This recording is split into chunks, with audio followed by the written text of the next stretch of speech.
What is up, guys? Today we're going to be doing a knife review, and we're actually going to be looking at a CRKT knife. Here's the box which it was in, along with some papers. I like how they give you that catalog.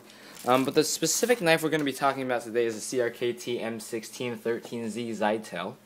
I know that's a long name, but there's a ton of versions of the CRKT M16. This is a 13Z, make sure you keep that in mind. This is the one with the 3.5-inch blade with the Zytel handles. And before I get into what I think about the knife, let's give some specs. Overall open length is 8.25 inches. Closed length is 4.75 inches. Weight is 3.5 ounces. Length of blade is 3.5 inches.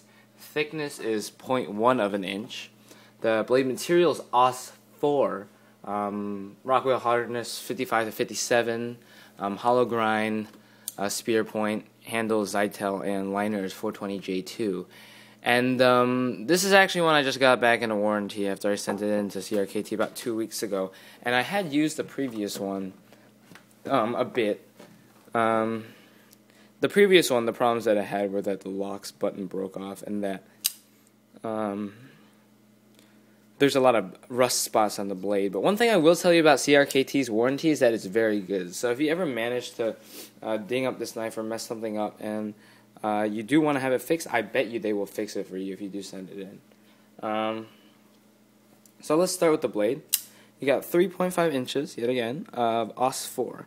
And this one is the partially serrated version. It does have a bead blast on it, so it's kind of a dull gray, but it is, there's no coating or anything.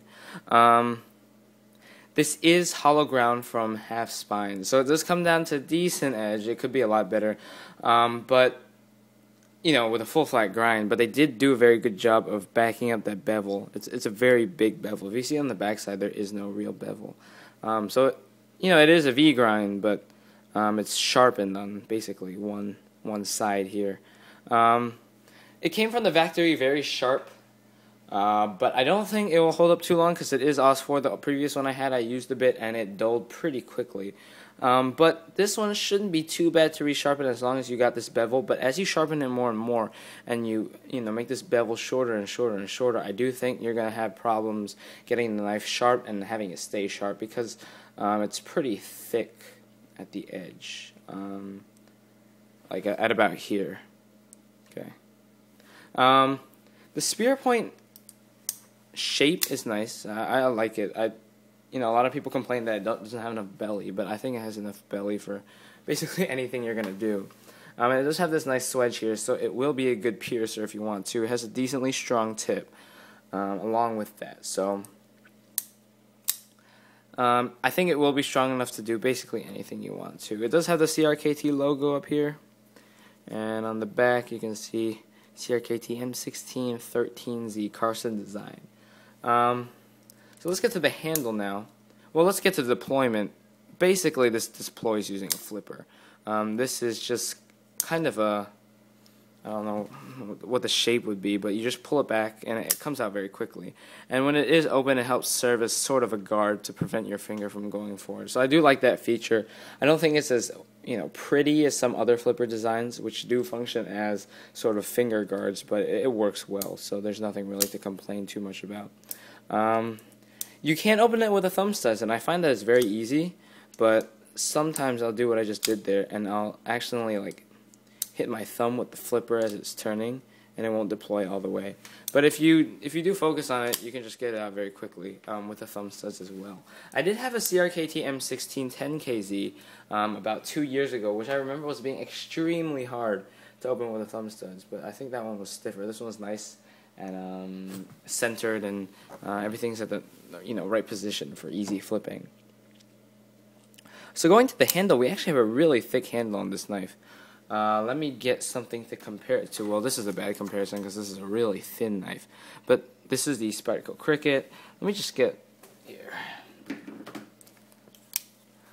This is a Emerson CQC15. I do think that the M16 is even thicker. It is even thicker than the CQC15. So you know how beefy of a knife, how thick the handles are. And the combination of the sort of thick handle along with the shortness this way makes it so that it's basically like a square handle. If you look at the profile here, it's like a square, which has a unique feel. It's not uncomfortable, but I do think the ergonomics could be improved on. There's this little thing here also. It looks like it could be a choil, but it's tiny, so it's kind of like an awkward feel. Not the most comfortable knife. It does have jimping on the top, so that helps. And it has a little bit of jimping on the liner, so that helps you with your grip as well. This knife does have skeletonized Zytel on the outside. There's no grip on this. It's just smooth Zytel, and I'm fine with that.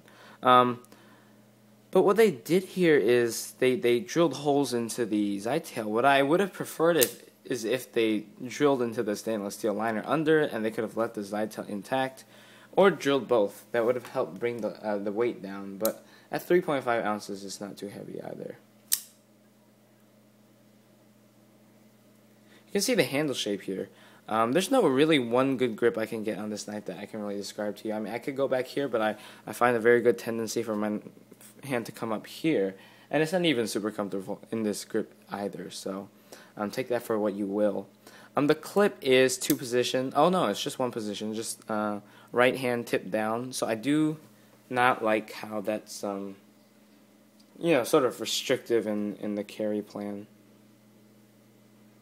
The clip is nice though. It does bury relatively deep and hides the knife well, and it's decent strength. What the feature here is the auto locks. Let me show you how that works. Basically, when you open the knife, there's a standard liner lock, which is very easy to disengage. But I don't know if you can see here, but there's a little tab. Right here, there's a little tab that stops the liner from going over until you activate the locks, which moves that little tab out of the way, and then you can move it over here. A lot of people don't like it because, especially with the auto locks, it's harder to close with one hand. But for me, I found this very easy. What I do is with my second finger, I just pull back the locks button, and with my thumb, I push over the liner. And once you push over the liner, you can let go with your second finger because it's just spring pressure pushing the tab down onto the top of the liner. So it's just easy as that. Second finger, thumb over, close. It's a good feature. I do like it. I don't want it on every knife, but it's good to have 1 knife or 2 knives that have it just to compare with. I don't think this is stronger than something like a lockback, even with this safety feature, but it makes it much, much harder for you to close the knife accidentally on yourself. And I do think CRKT has good enough quality that the liner lock could be relatively trustworthy if there was no lock system, but that's just the extra, peace of mind feature there. Overall, my take on the CRKT M16 13Z, it's a decent knife. It's not, super high quality. It's, the grinds are a little awkward. The handle's a little awkward. Ergonomics are a little awkward. The clip is kind of awkward. I mean, you can't change the position and the weird holes in the handle. It's just not for me in particular, this particular design.